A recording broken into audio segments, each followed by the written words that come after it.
Mesdames et messieurs de la presse de Goma ou de la province du Nord Kivu, nous sommes très heureux et très flattés d'avoir cette opportunité après un long moment afin que nous puissions nous entretenir sur certains points saillants qui concernent la vie socio-politique de notre nation.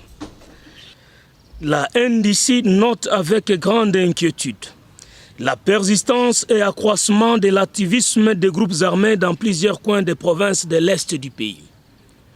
La situation dans les hauts plateaux de Fizi, à Minembwe, Uvira et Mwenga nécessite que nous puissions nous arrêter un instant, nous regarder dans les yeux et nous poser cette question. À qui profiteraient toutes ces désastreuses situations qui opposent certaines de nos communautés, lesquelles ont toujours eu à vivre par le passé en paix? La nouvelle dynamique de la société civile condamne avec fermeté des cas d'attaques ciblées dont sont victimes les communautés de la partie sud de la province du Sud Kivu. Je cite ici les Banyindu, les Bafuliru, les Bavira, les Babembe et les Banyamulenge. Ces attaques orientées venant de certaines communautés vers d'autres communautés doivent impérativement cesser. Ça doit prendre fin. Et pour la NDC, il est du devoir régalien de l'État congolais de sécuriser en tout lieu et en toutes circonstances tous ses citoyens. Face aux échecs de toutes les négociations passées, des forums, des tables rondes organisées et qui ont toujours accouché d'une grosse souris, la nouvelle dynamique de la société civile recommande à l'État congolais d'imposer la paix par tous les moyens, y compris militaires, dans toutes les régions où sévissent encore les groupes armés en général, et dans les hauts plateaux et moyens plateaux de Fizi et Minembwe, où il y a péril en la demeure en particulier. Ce feu qui se répand très dangereusement et qui prend du jour au lendemain des connotations et récupérations tribalo-ethniques risquerait de replonger notre pays dans une nouvelle violente et dévastatrice guerre si l'on ne prend pas garde. Mieux vaut prévenir que guérir. Ça urge et ça nécessite des réponses idoines avant qu'il ne soit tard. Nous devons éviter de donner tout prétexte aux ennemis et enviés du Congo qui veulent nous replonger dans une énième guerre. Toujours sur cette même lancée, la NDC, tout en félicitant le chef de l'État, félicitations lui transmises directement lors de l'audience qu'il a daigné nous accorder au cours de son dernier séjour à Bukavu pour son engagement à ramener la paix à l'Est et c'est en étant même prêt à y laisser sa peau. Nous invitons le chef de l'État à plus de prudence dans les décisions et approches à prendre pour éradiquer les groupes armés. Les plaies étant encore toutes fraîches, à la suite de toutes les affres et atrocités infligées au peuple congolais lors de toutes ces récentes guerres, dont certains pays voisins ont une très grande part de responsabilités, il serait une très grosse erreur et une illusion de croire que ceux-là même qui ont eu à nous endeuiller avec plus de 7 millions de morts seront aujourd'hui mieux indiqués pour nous ramener la paix. Ainsi donc, la nouvelle dynamique de la société civile réaffirme sa ferme opposition à toute opération militaire menée conjointement par notre armée et celle de certains pays voisins, notamment le Rwanda, le Burundi, l'Ouganda et la Tanzanie. Oui à une collaboration entre ces pays, mais non à l'entrée de troupes étrangères sur notre sol. Et même pour cette collaboration, la nouvelle dynamique de la société civile invite le gouvernement congolais à demeurer prudent et à rester à l'écoute des citoyens congolais qui, dans leur majorité, sont opposés à toute nouvelle invasion des armées étrangères responsables de plusieurs crimes contre l'humanité sur notre sol. Si collaboration y devait y avoir, celle-ci doit être franche et sincère et non souffler au même moment au chaud et au froid. Il est absurde de se déclarer prêt à collaborer et au même moment continuer à entretenir et créer des groupes armés pour profiter de cette instabilité et absence de l'autorité de l'État afin de poursuivre avec les pillages systématiques de nos ressources naturelles. Pour la NDC, les forces armées de la République démocratique du Congo regorge de bons éléments militaires capables de mener à bien n'importe quelle opération militaire et d'éradiquer ainsi ces groupes armés. Et nous l'ont prouvé à plusieurs reprises, notamment avec les colonels Mamadou Ndala, les généraux Mbouza Mabé et Baouma, tous de heureuse mémoire. Nos militaires, mis dans de meilleures conditions, comme celle de la MONUSCO, sont capables d'écraser en un temps record tous ces groupes armés qui continuent à nous endeuiller. Tout en les félicitant pour avoir lancé la permutation de la chaîne de commandement des FARDC à Béni, nous invitons le président de la République, commandant suprême des forces armées et de la police, de prendre des mesures qui s'imposent en procédant notamment 1. Au changement dans la chaîne de commandement des FARDC. Il est inadmissible d'avoir des commandants militaires qui passent plus de 10 ans dans une même entité, devenant de véritables chefs coutumiers, et dont la priorité des priorités est devenue l'exploitation des minéraux et la fourniture des armes aux mêmes groupes armés qu'ils sont censés combattre. Les rapports Mamping et tant d'autres rapports à ce sujet sont très éloquents. 2. À la permutation de toutes les unités et au redéploiement vers d'autres coins du pays de tous les militaires et commandants originaires de l'Est qui ont tendance à se considérer comme des milices au service de leur communauté en lieu place de servir toute la nation. De Béni à Kabambare dans le Maniema, en passant par Minembwe dans le haut plateau du Sud Kivu, l'Est et le Grand Kivu refusent d'être une boucherie humaine, refusent d'être une partie maîtrise de la République démocratique du Congo. Nous avons suivi que les opérations vont se limiter à une mutualisation des renseignements, mutualisation des moyens. Tout ça, nous sommes au courant. Mais si nous sommes revenus là-dessus, c'est pour nous une manière de marteler davantage. Parce qu'on l'avait déjà dit. Je dois ici vous informer que j'ai eu à le dire directement au chef de l'État, sans passer par qui que ce soit. Directement, j'ai eu à le lui dire et à lui soumettre certaines propositions au nom de la nouvelle dynamique de la société civile. Et parmi ces propositions, je venais de revenir sur certaines ici. Si aujourd'hui la paix n'est pas revenue à l'Est, ce n'est pas parce que les FARDC ne sont pas capables de mener des opérations. Ce n'est pas parce que la MONUSCO n'est pas capable. Je dois ici vous rappeler que nous avons dans notre pays la plus importante mission des Nations Unies de maintien de paix, avec plus de 17 000 hommes, avec des drones, avec des hélicoptères de combat, avec des chars de combat, avec tout ce qu'il faut pour éradiquer ces groupes armés. Mais la MONUSCO a aujourd'hui plus de 15 ans présente dans notre pays, mais incapable de faire quoi que ce soit. C'est ainsi que nous avons dit au chef de l'État, c'est bien beau d'associer le pays voisin dans cette lutte, mais nous devons nous arrêter à un certain moment. Et nous l'avons dit, il faut d'abord qu'on fasse une analyse objective de toutes les opérations passées. Il y a eu Sokola 1, Sokola 2, Amani 1, Amani 2. On est allé jusqu'à 4 à 5 à 6. Au Bodja, ainsi de suite. Pourquoi toutes ces opérations ont échoué? Qu'est-ce qui nous garantit que les nouvelles opérations, même si on permettait à l'armée rwandaise, à l'armée burundaise de rentrer sur notre sol, qu'est-ce qui nous garantit que cela pourra réussir? C'est pourquoi nous sommes en train de proposer des solutions qui soient pratiques. Aujourd'hui, vous arrivez dans la partie de Béni, dans le Nyiragongo, vous trouvez des colonels qui ont déjà 10 ans. Ils sont affectés dans ces zones là-bas. Ces officiers ne sont non plus le cœur à l'ouvrage.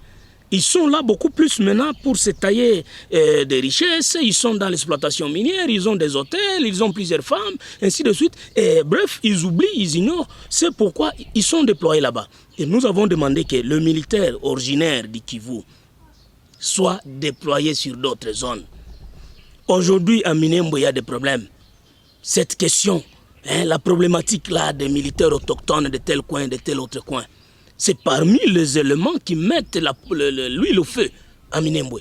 Où il y a une communauté, des communautés qui se disent, nous n'allons pas nous déployer sur d'autres zones parce que nous allons laisser les membres de nos communautés sans protection. Soit on est une armée républicaine, soit on est une armée, une milice au service des communautés.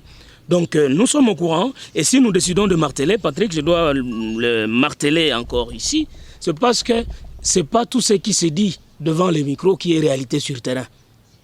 On peut nous dire aujourd'hui qu'on va se limiter à la mutualisation des renseignements et demain, après-demain, nos noyaux à l'intérieur vont nous dire nous les avons vus, ils sont là. Et qui sait s'ils ne sont pas déjà là?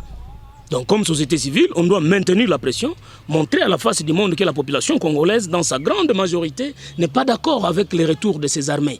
Surtout que ces armées ont endeuillé, ils ont des crimes contre l'humanité, à charge de notre population. Et il n'y a aucune armée au monde qui puisse gagner une guerre sans l'accompagnement de la population. Donc si on nous amène des milliers d'autres militaires, nous en avons déjà 17 000 qui viennent du Pakistan, de l'Égypte, qui sont plus aguerris que les Rwandais, mais ils n'ont pas été à la mesure. Les Rwandais ont déjà été ici officiellement, avec Umoja Wetu. Comment? Qu'est-ce qui a expliqué qu'ils ne soient pas à mesure de démanteler ces groupes là-bas? Je dois ici dire qu'à un moment, on disait que le FDLR n'est resté qu'en nombre autour de 600 éléments.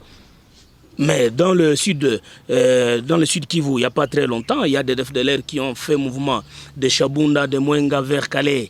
On les a dénombrés d'à peu près 5 000. De 600 encore à 4 000 à 5 000. D'où viennent-ils? Donc c'est une question très délicate, comme nous l'avons dit. Si elle n'est pas bien traitée, nous risquons de retomber dans une nouvelle guerre, peut-être qui a déjà commencé. Et par rapport à la question de Justin, question de Minembwe, je venais de passer en revue de manière brève sur la question, mais je vais revenir à votre préoccupation. Un, il n'y a pas de conflit entre les communautés au sud Kivu. Ça n'existe pas. Il y a des conflits entre certains membres de certaines communautés qui sont instrumentalisés par des leaders politiques qui pensent que leur notoriété repose sur l'entretien des groupes armés. Mais en soi, moi je connais plusieurs familles de mariages entre Bembe et Nindu, de mariages entre Fuliro et Vira, de mariages entre Munyamulenge et Mouchi. Donc en soi, nous les communautés, les petits citoyens, nous vivons en paix. Mais il y a des gens, il y a des tireurs de ficelles qui sont dans l'ombre, qui sont ces acteurs politiques, qui essayent de faire tout pour se retrouver, pour avoir leur gain lors du partage du gâteau. Et ce sont ces gens-là qui instrumentalisent nos jeunes, qui manipulent nos jeunes pour dire que non, vous devez combattre telle ou telle autre ethnie. Mais au départ, il ne faut pas qu'on puisse faire porter cette situation à la pauvre et paisible population, qui malheureusement continue à payer les lourds tribus. Il y a en deuxième lieu la problématique de l'érection de Minembwe comme commune rurale. Ça crée beaucoup de mécontents. Il y a d'autres communautés qui se disent non, ça c'est le début d'un Tuxiland. Mais nous sommes les responsables de la société civile, nous ne pouvons pas nous permettre de rentrer dans de telles considérations parce que Minembwe n'a pas été érigé en commune rurale seule. C'est avec plusieurs autres entités. Dans la province du Sud Kivu, ça doit être à peu près une dizaine d'entités qui ont changé de statut. Certains qui étaient des territoires sont devenus des villes. Et d'autres qui étaient de villes sont devenus, qui étaient de simples cités, sont devenus des communes rurales. Mais pourquoi ça pose seulement problème au niveau de Minembwe? Pour Minembwe, il y a eu beaucoup de réunions. Il y a eu beaucoup de tables rondes. Il n'y a pas très longtemps, nous avons été à Uvira dans un dialogue autour de la question de Minembwe. Mais le problème, pourquoi les solutions ne sont pas trouvées? C'est parce qu'on prend les mêmes acteurs, les mêmes personnes qui sont impliquées dans l'entretien de ces groupes armés. Ce sont ces mêmes personnes qu'on amène comme experts, ce sont les mêmes personnes qu'on amène pour réfléchir et en fin de compte, ils ne se disent pas la vérité. Ils ne se regardent pas dans les yeux. C'est ce que nous sommes en train de déplorer ici, de décrier, cette hypocrisie à outrance. Donc les gens qui devraient quand même participer à ce retour de la paix, ils sont en train de favoriser la politique de l'Autriche. Donc ils peuvent faire aujourd'hui preuve de bonne volonté, mais demain ils reviennent sur les décisions. Donc nous avons pensé que pour Minembwe, et pour le haut plateau et le moyen plateau, on l'a toujours décrié, il faut que l'autorité de l'État s'impose. Il n'y a aucune négociation qui pourra ramener la paix à Minembwe. Aucune négociation qui pourra ramener la paix dans les moyens au plateau. Il est du devoir de l'État congolais de s'assumer, de s'imposer, d'initier de grandes opérations militaires de grande envergure pour démanteler toutes ces milices, pour démanteler tous ces groupes armés. Et vous verrez que la paix sera rétablie dans les hauts et moyens plateaux. Mais si on continue avec la politique de négociation, ceux qui vont obtenir des prix, qui seront des colonels, des généraux à l'issue de ces négociations, vont réintégrer l'armée. Mais il y a d'autres qui vont imiter cet exemple, qui vont aussi créer leur groupe, parce qu'ils vont se dire qu'une fois nous attaquons telle ou telle entité, il y aura encore négociation, nous aussi nous serons promis. Donc nous risquons de partir et de faire ce qu'on appelle marquer le pas sur place en entretenant cette impunité. Je pense que j'ai un peu répondu à votre préoccupation. Et par rapport à mon ami Philippe, de la situation politique enfin, la NDC remarque avec satisfaction la poursuite de la libéralisation de l'espace public où depuis l'avènement du président Félix, certains droits et libertés des citoyens sont garantis, mis à part quelques dérapages. Cette ouverture est de nature à favoriser l'apaisement du climat politique et de permettre à notre jeune et balbutiante démocratie de prendre de l'envol. La NDC constate malheureusement et avec amertume que certaines pratiques décriées sous le régime sortant du président Kabila sont très dangereusement en train de faire leur retour. C'est notamment le dédoublement des partis politiques. Le dédoublement en cours du parti politique Alliance des forces démocratiques du Congo, AFDC, en est une bonne illustration. La NDC en appelle au sens des responsabilités du chef de l'État. Lui-même, qui a été victime par le passé de cette mauvaise pratique, de refuser de cautionner pareilles pratiques antidémocratiques. La NDC déplore et condamne aussi tout recours à la violence pour se régler des comptes entre acteurs et organisations politiques. La violence devait être bannie de notre système et vie politique. Nous en appelons aux militants des divers courants politiques de cesser avec les recours à la violence pour valoir les revendications et contestations. Les images de ce dernier mois où les acteurs politiques, même ceux qui sont en coalition, je cite FCC Cash, qui ont du mal à conjuguer et parler le même langage, prouvent que le pays n'est pas encore totalement sorti du trou. Bien qu'étant dans une même coalition, la confiance n'est pas au rendez-vous entre les acteurs politiques de ces deux camps ainsi que leurs militants. Les victimes des habits du précédent régime digèrent aussi mal que ceux et celles qui ont commis des bévues et qui ont mis le pays à genoux bénéficient aujourd'hui des immunités et jouissent en toute tranquillité de l'impunité. Bref, tous les acteurs tant politiques que sociaux vivent dans une hypocrisie qui ne dit pas son nom. D'où l'initiative du collectif Tournons la page, chapeautée en RDC par la nouvelle dynamique de la société civile et l'Association africaine pour la défense des droits de l'homme Azado, ont décidé de lancer dès le mois prochain un vaste programme campagne nationale de réconciliation et pardon sincère entre les filles et fils de la RDC. Le Congo prospère n'est possible qu'au prix de la justice, au prix de la réconciliation, au prix du pardon sincère, le tout dans une sincérité hors du commun. La NDC et les autres organisations du collectif Tournons la page tiennent à rappeler la nécessité absolue de la poursuite du processus électoral qui passe essentiellement par les changements de toute l'équipe de la Commission électorale nationale indépendante CNI, du sommet jusqu'à la base, mais aussi par l'organisation des élections locales. La vraie démocratie et le vrai développement partent de la base au sommet. Et ce déboulonnage doit aussi se poursuivre jusque dans les secteurs de la justice. La justice restant le seul levier capable de relever notre nation. Seule la justice élève une nation. Voilà donc, mesdames et messieurs de la presse, la quintessence et les contenus de notre adresse de ce jour.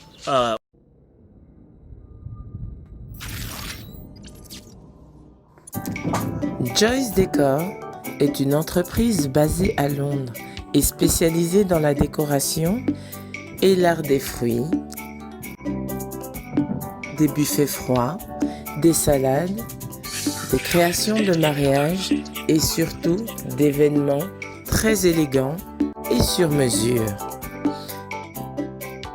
Quelles que soient vos envies et l'ampleur de vos projets, que vous soyez professionnel ou particulier, Joyce Decor répond à toutes vos demandes avec efficacité, créativité et méticulosité. Le tout selon vos souhaits et votre budget. Joyce Décor imagine et crée tous vos événements, que ce soit dans le domaine privé ou professionnel. Les décors de Joyce Décor sont uniques en leur genre. Joyce Décor est la réponse à toutes vos questions. Joyce Décor, c'est du costaud.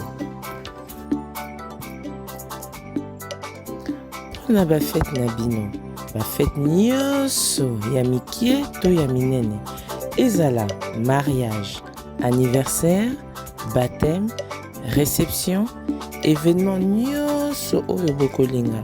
Joyce Décor na kati ya London nde asimbi masolo na bino ya décoration ya ba salle de fête, décoration artistique ya ba fruits, ba salade, ba buffet froid. Joyce Décor, soukan artiste. Service ya Joyce Décor ezali unique. Moto akokani na ye azali te. Pour nous contacter, voici l'email joycedecorevents@gmail.com 074 38 83 35 20. Facebook na EP ezali Joyce Décor.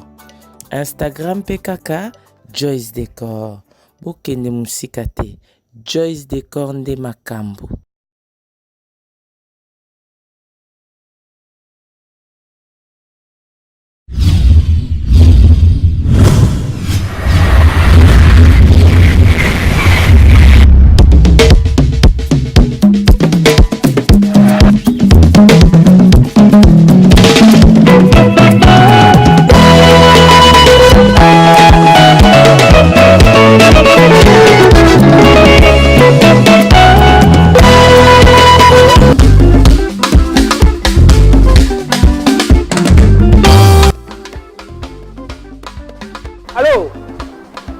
Tika ngai ko tika ngai so badebulole ngai ozo benga nga badebulole ngai badebulole ngai je suis vraiment déboulonné la pesi mutu bilo kwa sala mo yango résultat zaki nga na feti kala mingi tawa na zaka lelo mo ndira mo bilamba na pesi mutu bilamba ifanya nga ba design tout ça na feti tilelo hein nini. What? Online? Tu comment comme online? Il faut faire la bête online de quoi. Comment on dit? Costa nini?